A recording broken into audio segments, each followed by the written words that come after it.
Petugas gabungan turut membantu proses evakuasi truk yang terperosok saluran air di Jalan Bintaro Permai, Pesanggerahan, Jakarta Selatan.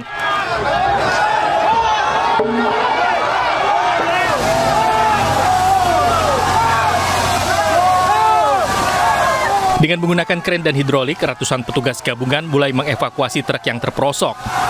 Proses evakuasi berlangsung dramatis lantaran banyaknya petugas yang dibantu warga setempat untuk menarik truk ke halaman sekolahan karena akses jalan yang sempit.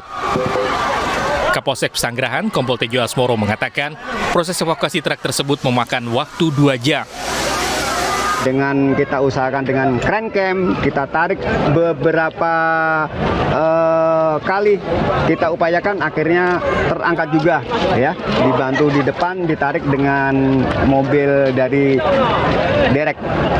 Pak, proses evakuasi itu memakan waktu berapa lama, Pak, dari awal itu, Pak?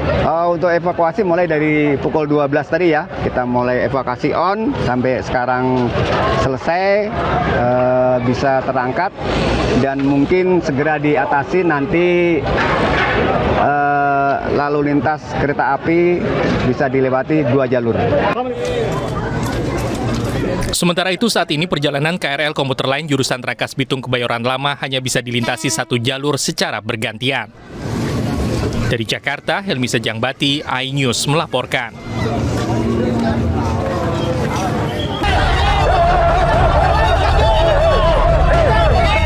Saling dorong hingga nyaris baku hantam mewarnai aksi unjuk rasa massa yang tergabung dalam Aliansi Mahasiswa dan Buruh Makassar di depan halaman kantor Mandala Finance Jalan Pelita Raya. Masa aksi yang hendak memaksa masuk ke dalam kantor dihadang aparat kepolisian Polrestabes Makassar. Akibatnya saling dorong pun tak terhindarkan.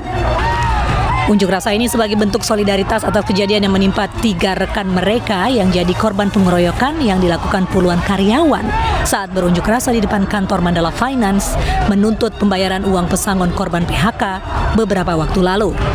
Masa meminta pihak kantor Mandala Finance bertanggung jawab dan menyerahkan oknum karyawan yang mengeroyok korban.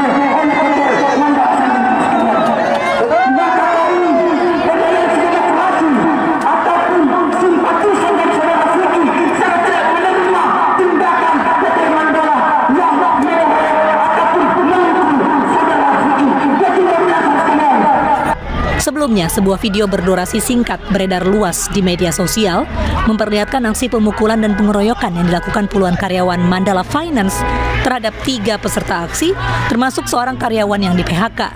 Polisi yang menerima laporan disertai bukti visum dari ketiga korban langsung menetapkan 5 karyawan Mandala Finance sebagai tersangka.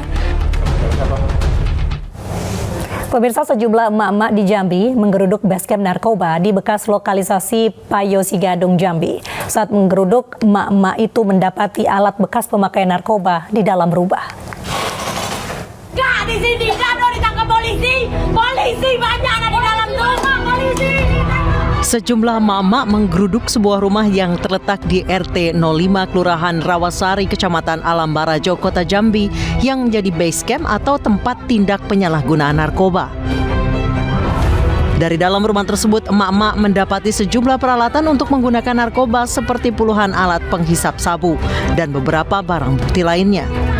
Aksi geruduk tempat pesta narkoba oleh emak-emak di bekas lokalisasi Payo Sigadung, Kota Jambi tersebut viral di media sosial. Saat ini anggota Satres Narkoba Polresta Jambi masih memburu pemilik rumah yang dijadikan base camp narkoba yang melarikan diri saat digrebek.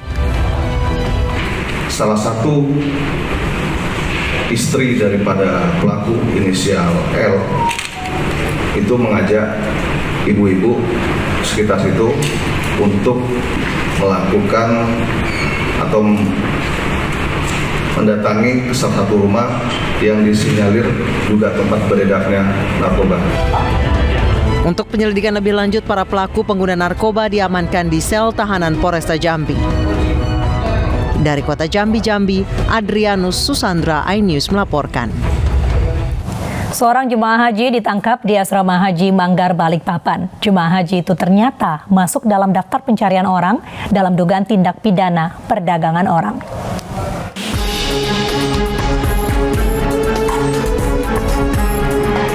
Seorang jemaah haji asal Nunukan ditangkap saat tiba di asrama haji Manggar, Balikpapan usai melaksanakan ibadah haji.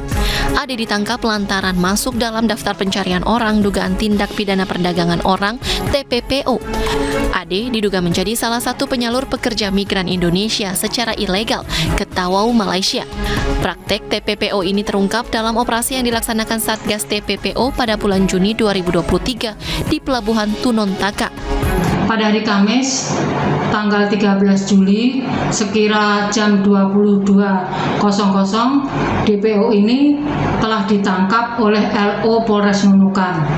Dengan ditangkapnya Ade, total ada 19 orang tersangka yang diamankan Polda Kalimantan Utara, sementara total korban yang berhasil diselamatkan oleh Polda Kalimantan Utara sebanyak 148 orang. Kini Ade telah diserahkan ke Polres Nunukan dan menjalani pemeriksaan di Mako Polres Nunukan. Ade dijerat dengan Undang-Undang Pemberantasan Tindak Pidana Perdagangan Orang dan Perlindungan Pekerja Migran Indonesia dengan ancaman pidana maksimal 10 tahun penjara. Dari Nunukan, Kalimantan Utara, Usman Codang, iNews melaporkan.